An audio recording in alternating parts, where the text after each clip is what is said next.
Hey guys, this is Howie and today we'll be talking about orientation for nurse practitioner school.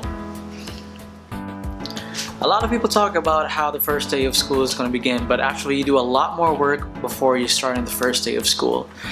One of the first things that you do before you start nurse practitioner school is that you have to give your letter of intent, saying that you are admitted and that you are planning on actually matriculating to the program that you've been admitted to. The next step is to fill out your FAFSA form. That's your federal aid form that you're going to be using to be able to qualify for a loan. Once you qualify for a loan, then you'll be able to pay for grad school, maybe, but we'll talk about that later.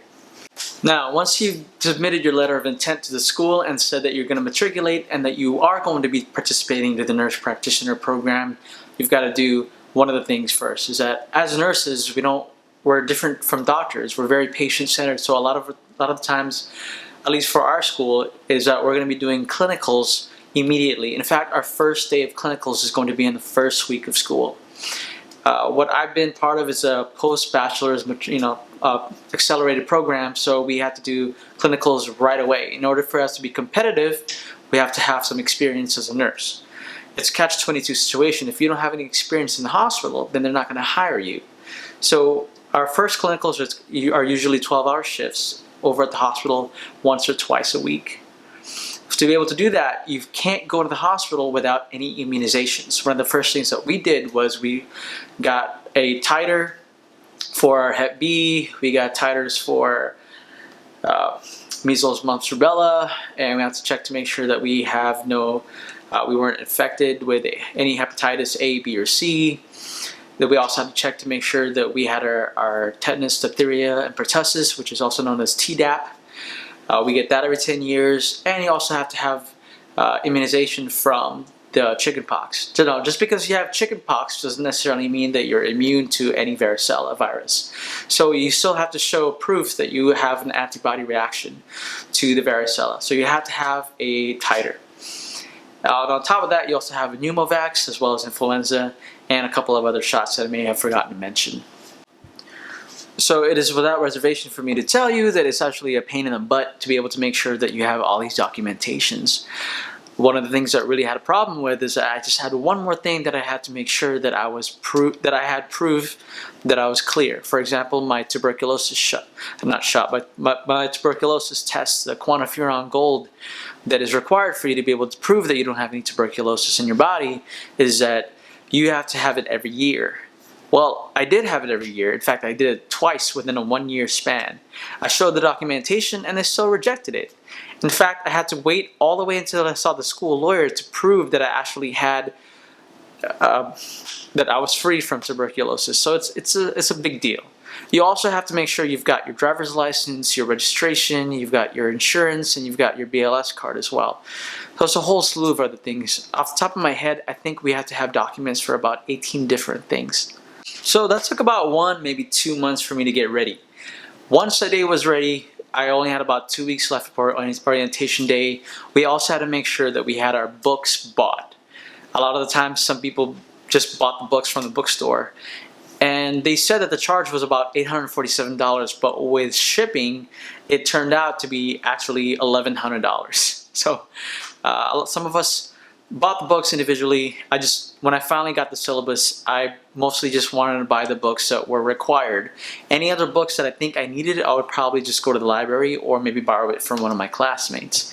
It turns out that it was actually a good thing because some of the people that actually bought the whole bundle, despite the fact that it may have saved them money in the long run, actually took a lot of their money that they had already. So they were still waiting for the loan disbursement from the first loan that we're going to receive from FAFSA.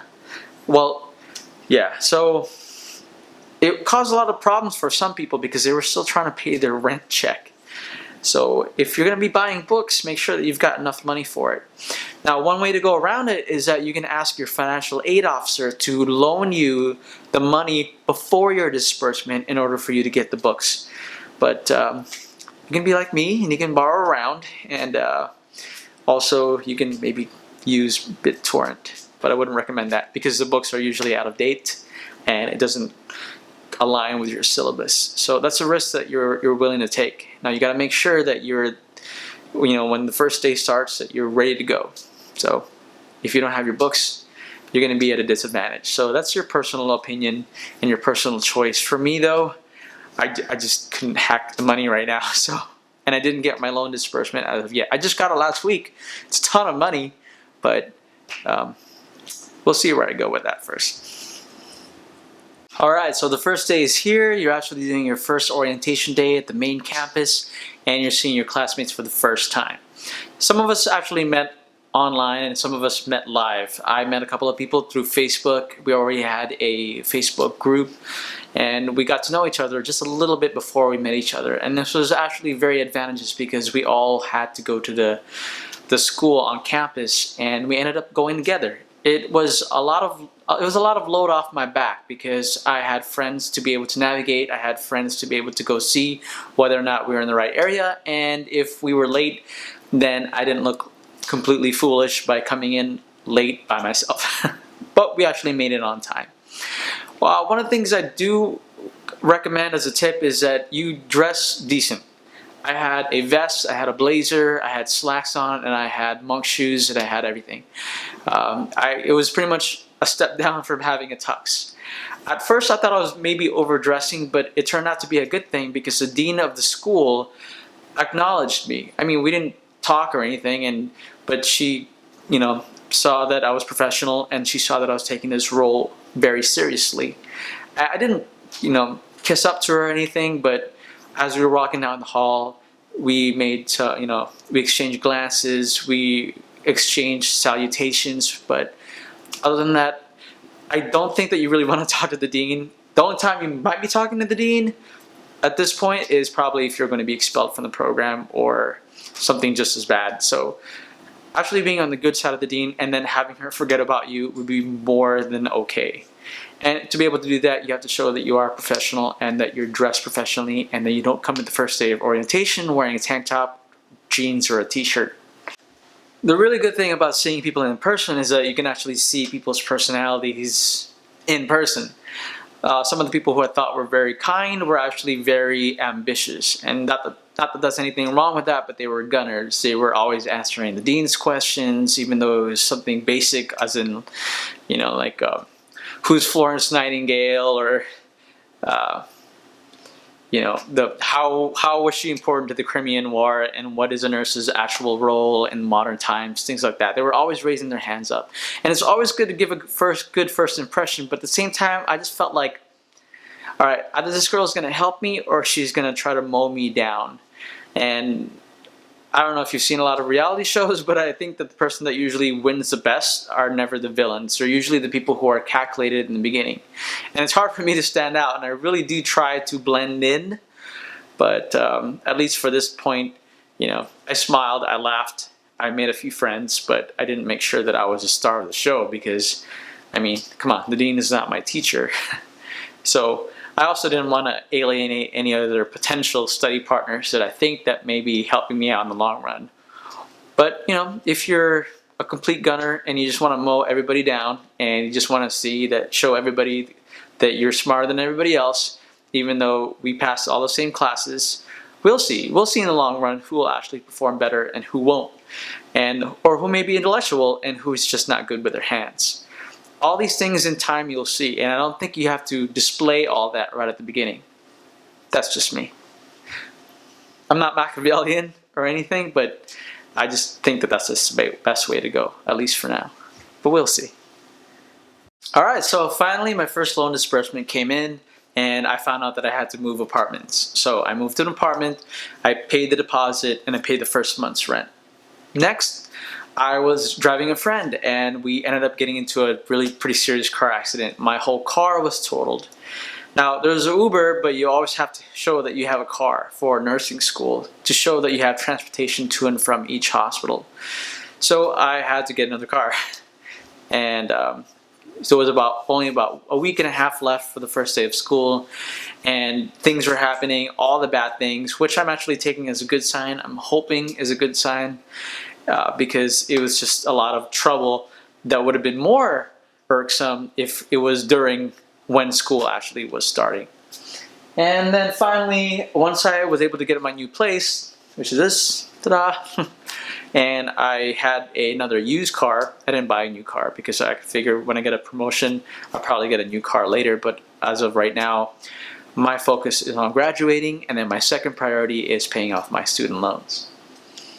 Finally, we also have to buy our uniforms.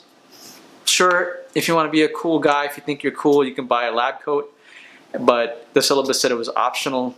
You know, we're going to be nurse practitioners, we're going to be autonomous, but we are, you know, unless you're going to be working alone in a rural area somewhere, you're going to be in a hospital and you're going to be working as a team. If you feel like a lab coat is going to show you that you're autonomous and that you're a big deal, no, because everybody will know whether or not. I mean, I've worked as a nurse before, so not as a nurse practitioner, but it doesn't matter what you wear. You know, eventually people will see whether or not you're good at your job.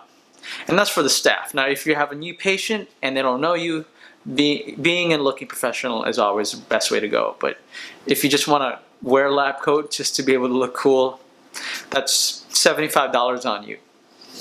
The next thing is testing software. A lot of the times, at least for the California Board of RNs, we get our BSNs halfway through getting our nurse practitioner for this program. And in order for us to take tests, in order to qualify for the Nursing California Licensing Examination Test, which is called the NCLEX, we have to have other tests that we're doing for finals for our professors, and usually that involves a proctor.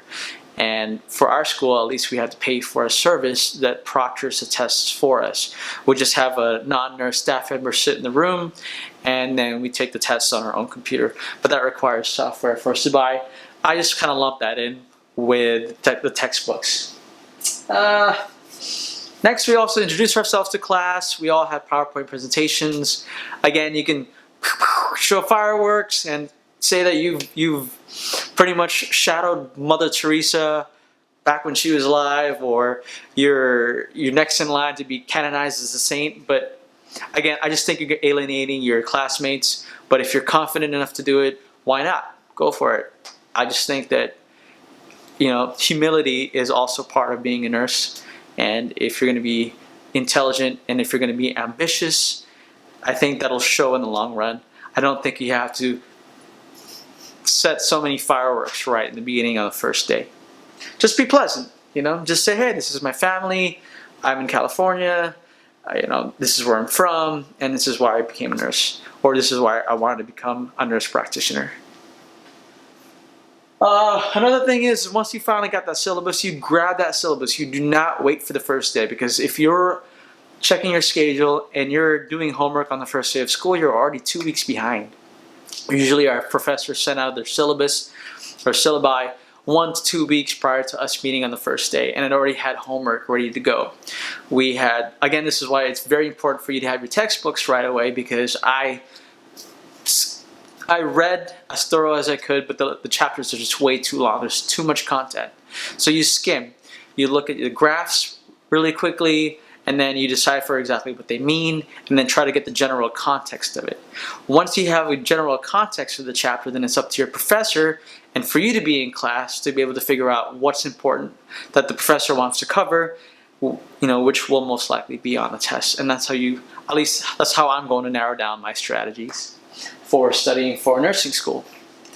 And what else? Yeah, so I'll talk about it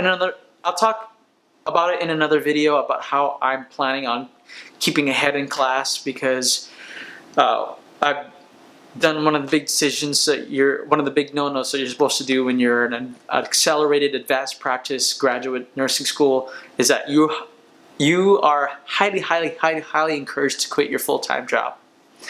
And because I live in a swank apartment and I'm so used to working while I'm going to school, I'm really thinking about it right now. I really don't know exactly whether I'm going to make sure I'm going to quit my job yet.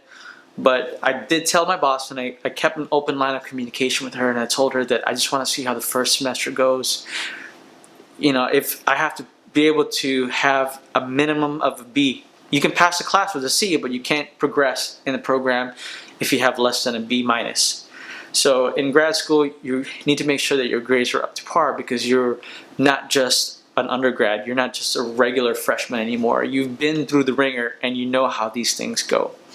So working full-time is a huge risk that right now I'm willing to take, because I can also use that as leverage when I work as a BSN prior to getting my NP halfway through the program. They actually want us to work, and I'll have experience and I won't have a lag in my resume, but mostly it's just about the money. But we'll see. If I start to lag, then I can't take that risk, and I have to talk to my boss and I have to quit my job.